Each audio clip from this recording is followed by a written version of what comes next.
बर्तमान जिला जोगाण अधिकारी निकट को आसी दाबीपत्र देवाई कौन रही दाबी और क्या पाख दाबी दे देखो चाषी जो मंडी व्यवस्था जो विभिन्न प्रकार अव्यवस्था अच्छी एवं धान चाषी सठिक मूल्य बिकी पारुनी धान पड़ी रोचे टोकन देकर टोकन लाप्स हो तेणु ये सारा प्रसंग को लेकर आम गत काली रास्ता रोक करूँ एवं आज सारा ओडिशा प्रदेश समस्त जिले में राज्यपाल उद्देश्य सीएसओ माध्यम आज दाबीपत्र दि जाऊँगी आम आज केन्द्रापड़ार दाबीपत्र देलु सीएसओ को आज केन्द्रापड़ार जो लोकल समस्या रही चाषी मान से प्रसंग में आम आज सीएसओ दृष्टि आकर्षण करूँ और आगामी दिन में से समस्यार समाधान करने कहलु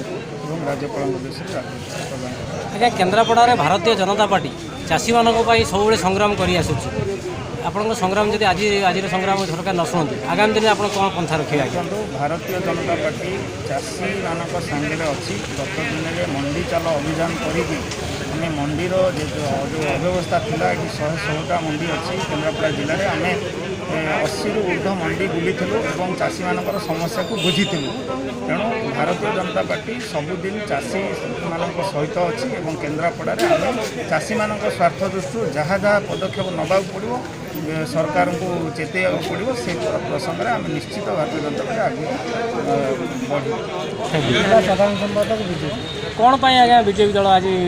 जिला जोगाण अधिकारी कार्यालय आसते आमर सामान्य राज्य सभापति समीर महांती आह्वान क्रमे आज सारा ओडिशा प्रदेश में प्रत्येक सीएसओ कार्यालय में बीजेपी तरफ धान मंडी जो व्यापक अव्यवस्था तार प्रतिवाद आज माननीय महामहिम राज्यपाल उद्देश्य गोटे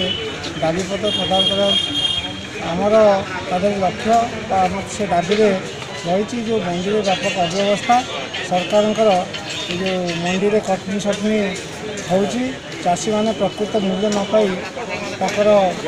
टोकन लाभ हो जाता धान न बिक्री पाई दलाल